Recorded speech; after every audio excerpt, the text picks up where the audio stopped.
जय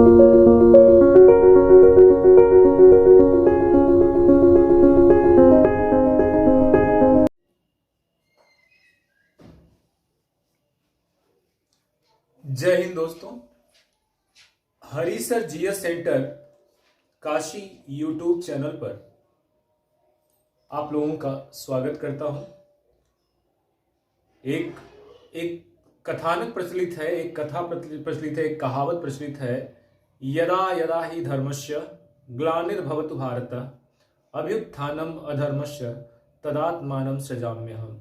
अर्थात जब जब धर्म की हानि होगी और अधर्म का परचम बुलंद होगा, तब तब मैं इस धरती पर अवतार लूंगा।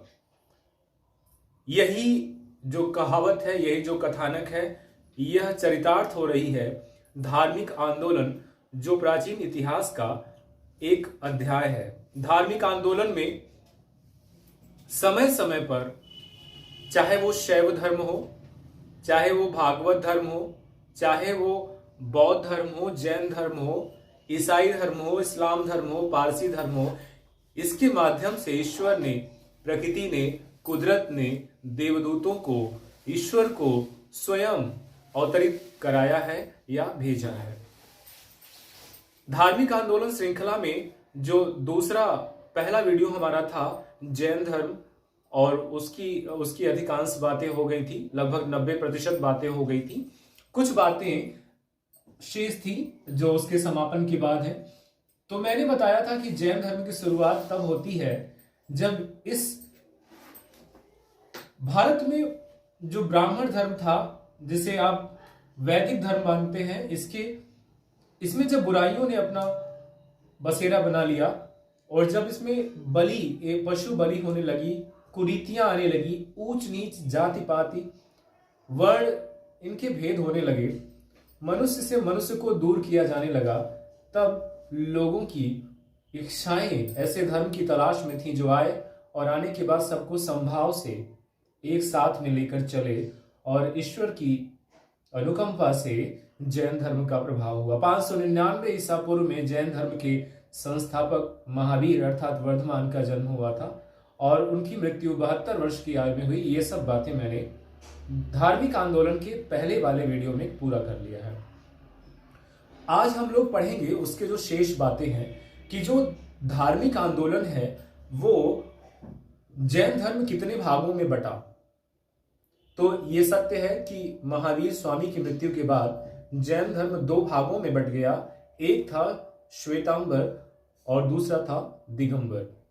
श्वेतांबर वे थे जो श्वेत वस्त्र धारण करते थे और दिगंबर वे थे जो वस्त्र नहीं धारण करते थे, क्योंकि महावीर का ही मानना था, महावीर स्वामी का मानना था कि जिनकी दिशाएं ही अंबर हो,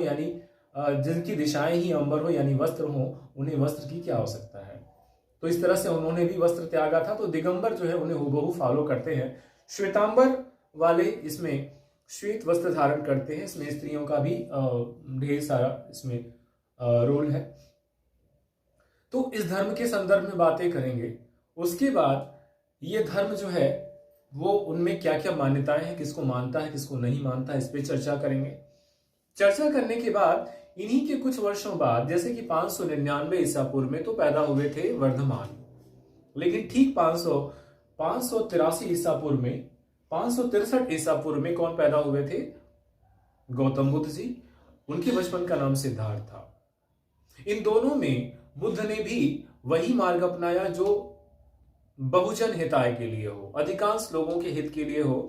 सर्वजन हिताय की बात नहीं की है, क्योंकि इस समाज में हमेशा कुछ लोग ऐसे होते हैं जिनको लेकर चलना असंभव है। आदर्श समाज की स्थिति नहीं संभव, यह केवल गणित में संभव है।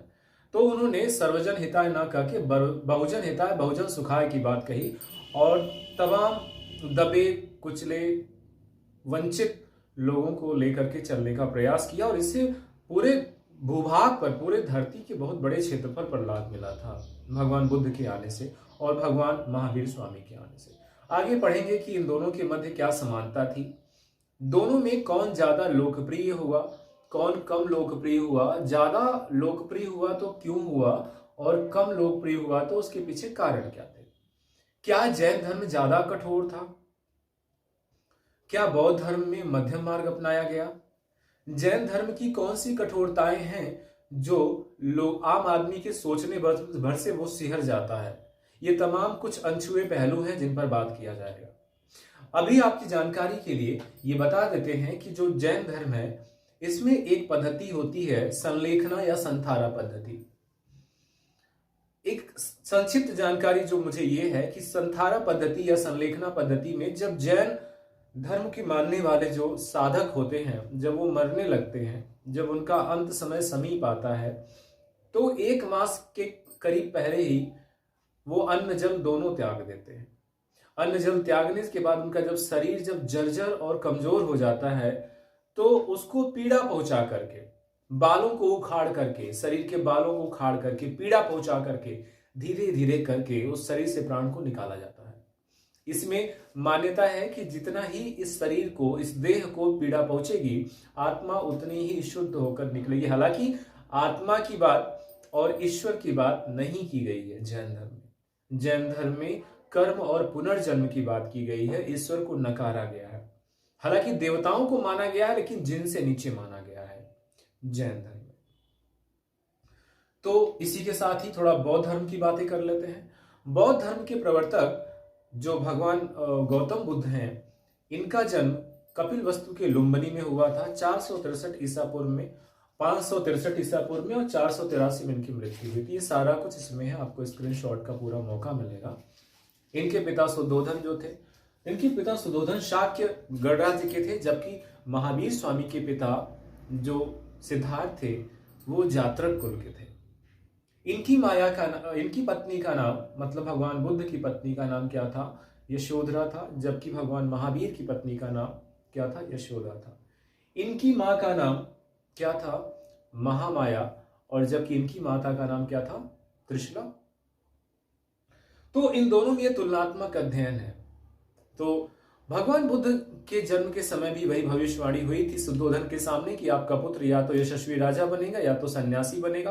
पिता को इस बात की चिंता थी, जैसा कि महावीर जी के साथ हो चुका था, कि कहीं ना कहीं यह सन्यासी न बन जाए, क्योंकि ये एक बड़े शाक्य गणराज्य के अंदर जो कपिलवस्तु था उसके सम्राट थे।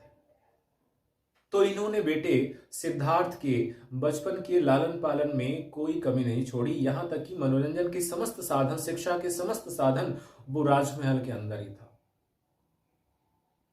बालक सिद्धार्थ जैसे बड़ा होने लगता है, उसकी इच्छाएं, उसकी जिज्ञासाएं और प्रबल होने लगती हैं। वह इस चरदीवारी से बाहर निकलने की बारे में सोचने लगता है, लेकिन बाहर निकलने पर पाबंदी थी। सबको मुस्कुराते रहना था दरबार में, मतलब कि हर आदमी एक रेडीमेड मुस्कान लेकर चेहरे पर खड़ा रहेगा जब भी वो बुद्ध से मिलेगा। तो बुद्ध समझते थे कि आखिर ये हो क्या रहा, क्या पूरी दुनिया ऐसे ही है, एकदम हैप्पी और कोई दिक्कत नहीं है, बाहर क्या है चरदीवारी के। तो बुद्ध ने एक बार अपने सारथी से कहा कि भाई ऐसा करो, मुझे ले चलो नगर भ्रमण के लिए। उसने कहा हुजूर मनाही है। बोले कोई बात नहीं, हम वेश बदल लेंगे, लेकिन आप चलो। तो जो चिन्ना नाम का एक सारथी था उनको लेके जाता है नगर भ्रमण के लिए। बुद्ध देखना चाहते हैं कि बाहर की दुनिया में क्या है। पिता और बाकी प्रहरियों से छुपते छुपाते बुद्ध अपने नगर भ्रमण को निकलते हैं, और जो दृश्य देखते हैं उससे उनका हृदय परिवर्तित होने की चेष्टा करने लगता है। कौन कौन से दृश्य देखा, ये सवाल एग्जाम में पूछता है। सबसे पहले जाते हैं तो वो बीमार आदमी को देखते हैं कि लोग जो है खटिया पे लेकर के एक आदमी को बाऊ माई चिल्लाते हुए अस्पताल की ओर भागे जा रहे हैं, क्योंकि उसको तकलीफ में था, उसका इलाज करवाना था। तो पूछे तो सारथी ने बताया कि हुजूर ये बीमार है। बोले ये होता है? बोले सभी के साथ होता है। फिर थोड़ा आगे जाते हैं तो एक वृद्ध आदमी जिसकी जो पूरी काया थी वो जीर्ण शीर्ण हो गई थी, और एक डंडे लकड़ी के दम पे वो जो है अपना धीरे धीरे कांपते हुए चल रहा। बोले ये पीड़ित आदमी कौन है? बोले कि ये वृद्ध हो चुका है। तो बोले मैं भी हो जाऊंगा? बोले कि आप भी हो जाएंगे, मैं भी हो जाऊंगा, पूरी सृष्टि एक दिन वृद्ध होती है। बोले ये तो बड़ी पीड़ा वाली बात है, थोड़े आगे चलो। और आगे जाते हैं तो एक लकड़ी का जो टिकठी होता है कंधे पर रख करके एक शव यात्रा निकली थी। परिजन चिल्ला रहे थे, रो रहे थे, विलाप कर रहे थे। बुद्ध ने पूछा कि ये कौन लोग हैं? तो बोले कि ये मर चुका है। बोले ऐसे सभी को मरना होगा? बोले हाँ सभी को मरना होगा। तो बुद्ध ने कहा कि ये तो बहुत गजब की बात है कि मतलब ये सारा तामझाम जो हम देख के आए हैं महल में, ये सब छूट जाएगा। बोले बिल्कुल छूट जाएगा युवराज। बुद्ध का मन द्रवित होता है, धीरे धीरे भारी मन से आगे जाते हैं। तो देखा उन्होंने कि एक व्यक्ति है जो कुछ कपड़े पहना है और हाथ में झाल मजीरा लेकर के नाचते हुए जा रहा है। बोले ये पागल कौन है? बोले ये पागल नहीं है युवराज, ये सन्यासी है। बोले इतना खुश क्यों है? बोले कि इसे दुख ने स्पर्श नहीं किया है, क्योंकि ये बाकी दुखों से ऊपर है। बुद्ध ने कहा, बुद्ध के मन में ही उन तमाम प्रश्नों का उत्तर चौथे दृश्य में मिल गया। उन्होंने बोला रथ को ले चलो राजमहल की ओर। तो सारथी रथ लेकर जाता है, बुद्ध वहां जाते हैं। ये चिंताएं अब उनके मन में दिन दूनी रात चौगुनी होने लगती हैं। दुख, दुनिया और मुक्ति के मार्ग के पीछे वो सोच विचार करने लगते हैं। उन्होंने अपने पिता और बाकी लोगों से ये इच्छा जताई। तो उस समय कपिलवस्तु के सबसे विद्वान गुरु अलार कलाम को बुलाया गया। अलार कलाम से इनकी अपनी शास्त्रार्थ होता है। इन्होंने पूछा जीवन, मृत्यु और मुक्ति के बारे में। तो एक समय के बाद अलार कलाम भी इनके प्रश्नों का उत्तर देने में असमर्थ हो गए। बुद्ध ने हाथ जोड़ लिया और बोले कि ठीक है, मुझे समझ में आ गया कि मुझे करना क्या है। उस समय तक उनका विवाह यशोधरा से हो चुका रहता है। एक बेटा राहुल पैदा हो चुका रहता है। राजमहल में पूरा का पूरा बंदोबस्त था। नर्तकियां रात में पूरे मेकअप में आई थी। रात में फुल टू म्यूजिक चला था, ऑर्केस्ट्रा चला था, ताकि इनका मन जो है रंगीन मिजाजियों में पड़ा रहे। लेकिन बुद्ध का मार्ग तो विधाता ने कहीं और लिखा हुआ था। रात्रि भर नृत्य चलता रहा। बुद्ध की नींद लग गई। कब? पत्नी बगल में सोई थी, बच्चा सोया था। और अर्धरात्रि के बाद 2-3 बजे के आसपास इनकी निद्रा टूटती है। बुद्ध ने देखा कि पत्नी और बच्चे सो रहे हैं, लेकिन जो नर्तकियां एकदम परी और अप्सरा और उर्वशी लग रही थी, वो शत विशत पड़ी हुई थी। उनका पूरा मेकअप धुला था, कपड़े अस्त व्यस्त थे और तमाम अजीब सा विभत्स दृश्य देख करके इनका मन सिहर उठा। बोले कि ये तो एक अद्भुत सच्चाई है। तो वो धीरे से निकलते हैं राजमहल से। अपने जो सारथी है चेन्ना, उसको बोलते हैं कि चलो मुझे थोड़ा बाहर ड्रॉप कर दो।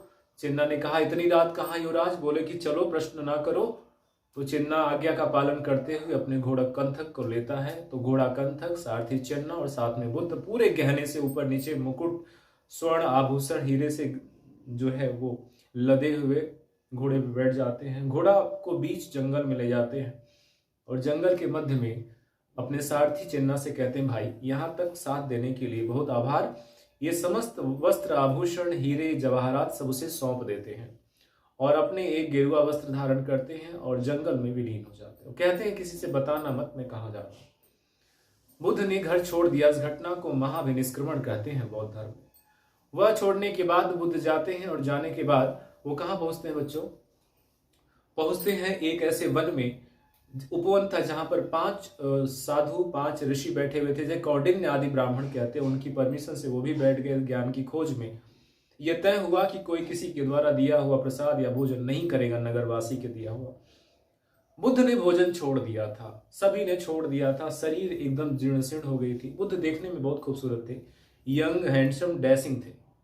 ठीक है, सलमान खान या ऋतिक रोशन या जिसको भी आप बढ़िया समझते हैं अपना, उसको समझ लीजिएगा, उससे भी खूबसूरत युवराज थे। तो लोग याचक ही देखने के लिए आ जाते थे। लेकिन लंबी कठोर तपस्या के बाद उनका शरीर सूख करके कंकाल हो गया था। तो एक नगर की एक कन्या जिसका नाम सुजाता था, उसे देखा नहीं गया। उसने बुद्ध के लिए खीर का प्रबंध किया और खीर अपने हाथों से बनाकर बुद्ध को खिलाई। बुद्ध खा लिए, लेकिन इसके बाद वो जो बाकी कौंडिन्य आदि ब्राह्मण थे वो नाराज हो जाते हैं, क्योंकि इन्होंने जो है क्या तोड़ा था? डील तोड़ी थी। तो कौंडिन्य आदि ब्राह्मण इनका साथ छोड़ करके कहाँ चले गए? ऋषिपत्तनम, मृगदाव या सारनाथ चले गए। बुद्ध को बड़ी पीड़ा हुई कि यार मैंने छोटे से स्वार्थ के लिए इसको डील तोड़ दिया। बुद्ध वहां से उठे और एक जगह उन्होंने बदल दिया। अभी वो चले गए एक वन में, और वन में जाने के बाद उन्होंने क्या किया? घोर तपस्या शुरू की। इसी बीच में एक बंजारों का एक समूह जा रहा था, जो ये गाना गा रहा था कि वीणा के तार को इतना न ढीला करो कि इससे संगीत ही ना निकले, और इसको इतना सख्त ना करो कि ये टूट जाए। बुद्ध को जीवन जीने का मार्ग उन्हीं संगीत के माध्यम से पता चल चुका था। और बुद्ध ने ये समझ लिया कि ज़्यादा कठिन साधना से तो मृत्यु हो जाएगी और ज़्यादा भोग विलास से तो जीवन ऐसे ही बेकार हो जाएगा। तो उन्होंने मध्यम मार्ग अपनाया। तो बौद्ध धर्म मध्यम मार्ग पे बात करता है। बुद्ध ने मध्यम मार्ग अपनाया और 29 साल की अवस्था में घर छोड़े थे और 6 वर्ष की कठोर साधना के बाद इन्हें जो है, यहाँ पर लिखा हुआ है, निरंजना नदी के किनारे एक वट वृक्ष के नीचे इन्हें ज्ञान प्राप्त हुआ। और जो अब तक सिद्धार्थ थे वो ज्ञान के बाद बुद्धि प्राप्त हुई तो वो क्या कहलाए? बुद्ध कहलाए। वहां से जाते हैं। पहला जाने के बाद सोचते हैं वहीं जाएं जहां पे हमारे 5 मित्र चले गए हैं। तो कहाँ जाते हैं? सारनाथ जाते हैं। और पहला ज्ञान उन्हीं 5 ब्राह्मणों और एक श्रेष्ठी को दिया। तो वो कहलाया धम्म चक्र प्रवर्तन। धम्म चक्र प्रवर्तन भगवान बुद्ध की पहला स्पीच है। आप जाके देखेंगे सारनाथ जो वाराणसी में स्थित है, तो वहां पर बुद्ध जी बैठे हुए हैं ज्ञान मुद्रा में, उपदेश मुद्रा में, और वो 5 ब्राह्मण वहीं पे बैठ के दीक्षा ले रहे हैं। तो यहीं से एक बनारस का बनिया था, वणिक था, उसने बुद्ध से बड़ी रिक्वेस्ट की कि प्रभु मैं मेरा सब कुछ ले लीजिए, लेकिन मुझे क्या करिए, मुझे बौद्ध धर्म में दीक्षित कर दीजिए। तो उन्होंने उसकी कहने पे भी बौद्ध धर्म से क्या कर दी? दीक्षा दे दी। अब वो ये 5 कौंडिन्य आदि ब्राह्मण और वो वणिक मिलकर के एक संघ का निर्माण करते हैं। संघ के नियम थे, साधु साध्वियों के लिए अलग नियम और गृहस्थों के लिए अलग नियम। बुद्ध ने पहला उपदेश किसे दिया? कौन? आनंद था। इसकी पत्नी ने भी, बुद्ध की पत्नी ने भी इनसे उपदेश लिया, इनकी माँ ने लिया, इनके बच्चे ने लिया, सबने लिया। अंतिम उपदेश किसको दिया था वो भी इसमें लिखा हुआ है, इस वीडियो के इस जो स्क्रीन पे लिखा हुआ है। और बुद्ध धीरे धीरे उपदेश दिए। इन्होंने अपने संघ को पूरे भारत में प्रचार के लिए भेज दिया। ये 12 महीने में से 8 महीने तो दीक्षा देते, लेकिन वर्षा में रुक करके वर्षावास करते। सवाल पूछता है कि बुद्ध ने सर्वाधिक वर्षावास कहाँ किए, यानी सर्वाधिक रुके कहाँ? तो वो श्रावस्ती है, श्रावस्ती में दिया था। बुद्ध का धीरे धीरे समय बीत रहा था। बुद्ध तकरीबन 80 वर्ष के हो चुके थे। उसी समय एक मल्लों की राजधानी कुशीनगर से एक इनके शिष्य ने, जिसे चुंद कहते हैं, उसने बोला कि प्रभु कभी हमारे घर पधारिए, हमें भी कृतज्ञ करिए। तो उन्होंने कहा कि ठीक है, जाते हैं कुशीनगर। वहां पे उसके यहाँ एक भोजन बना था जिसे सुकर मद्दव कहते हैं।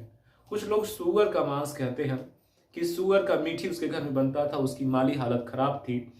कुछ लोग कहते हैं कि गलती से एक जहरीला फफूद बन गया था सुकर मद्दव, कुछ लोग इसे फफूद कहते हैं। जो भी बना हो, बुद्ध वो भोजन करने के बाद बुद्ध का शरीर स्खलित होने लगा। बुद्ध ने अंतिम शिष्य सुभद्र को बुलाया और जीवन के अंतिम उपदेश को दिया। तो ये उत्तर प्रश्न पूछता है, बुद्ध ने अंतिम उपदेश किसको दिया?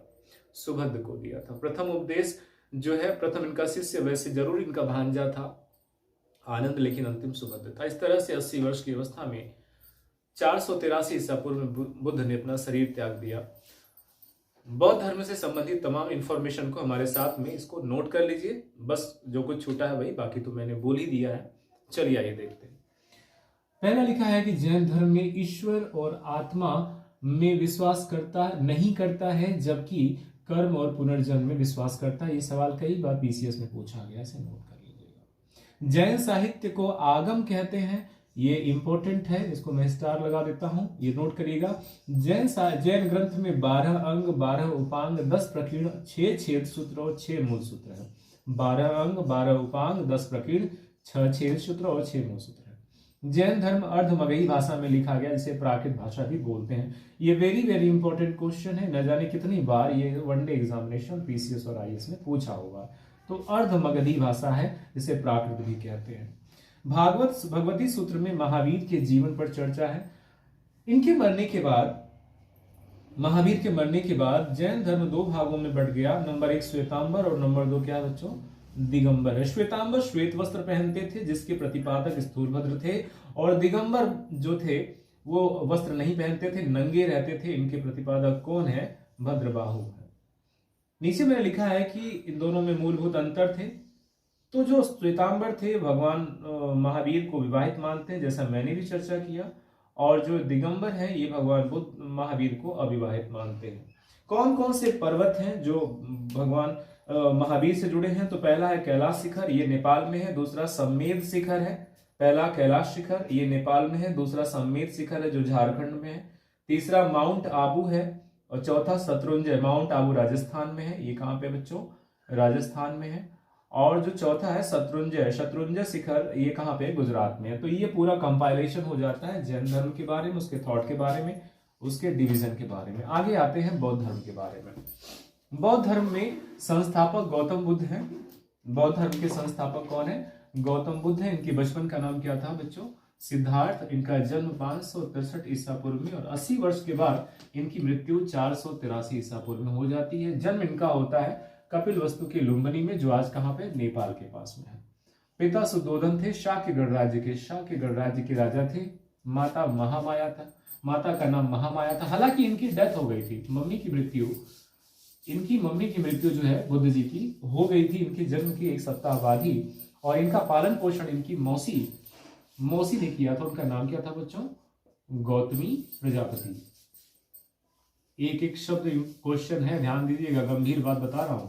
इनकी मौसी का नाम गौतमी प्रजापति था, जिन्होंने बुद्ध का क्या किया था? पालन पोषण किया था। ये नोट कर लीजिएगा। और गौतमी क्यों नाम है? इनका नाम गौतम बुद्ध है, इनकी मौसी का नाम गौतमी प्रजापति है। ऐसा क्यों है? क्योंकि ये दोनों गौतम कुल के थे, यानी इनका जो गोत्र था वो गौतम था। इनका विवाह 16 वर्ष की अवस्था में यशोधरा नामक एक कन्या से होता है, राजकुमारी से होता है। और ये किस गणराज्य की है? कई बार ये सवाल पूछता है। तो इनका गणराज्य है कोलीय गणराज्य। इन दोनों के विवाह से जो पुत्र उत्पन्न होता है उसका नाम क्या था बच्चों? राहुल। कुछ लोग कहते हैं कि बुद्ध इतने नाराज थे अपने इस कृत्य से। भाई ये कृत्य खराब तो नहीं है, आपका बेटा पैदा हुआ है, अच्छी बात है। सोहर वोहर गवाता है गांव में ना, लोग सोहर गाते हैं, चावल बांटते हैं, मिठाई बांटते हैं, समोसा बांटते हैं, अपनी क्षमता अनुसार जो समझ में आए करते हैं। क्योंकि पुत्र हुआ है, बाद में भले भी वो नालायके निकल जाए, यहाँ वहाँ टपोरी की तरह घूमता रहे, कोई बात नहीं है। लेकिन पुत्र हुआ था तो नाराज होकर राहु ग्रह के नाम पे इनका नाम राहुल रख दिए थे, इतना प्यार आया था। ठीक है।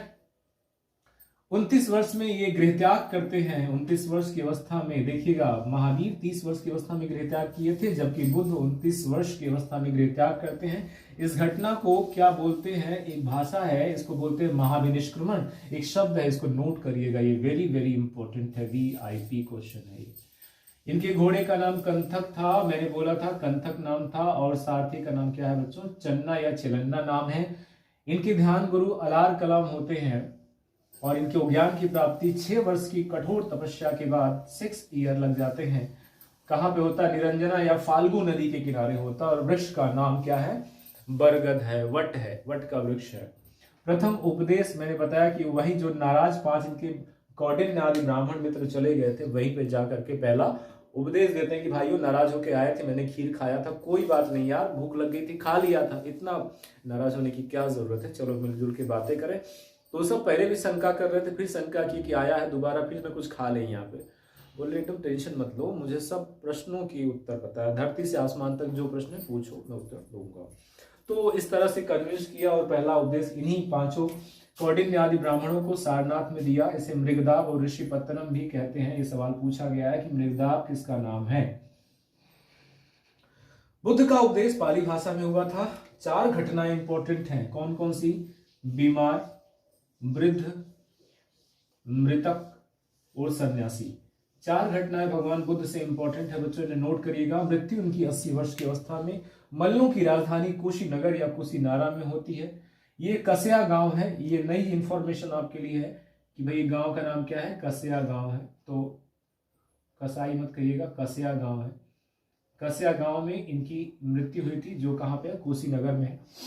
और 18 मई, एक नई बात इसमें मैंने डाला है, रेड कलर से यहाँ पे लिखा हुआ, 18 मई 1974 को पोखरण जो राजस्थान में है वहां पर लगातार टेस्ट होता है, परमाणु टेस्ट, परमाणु परीक्षण होता है।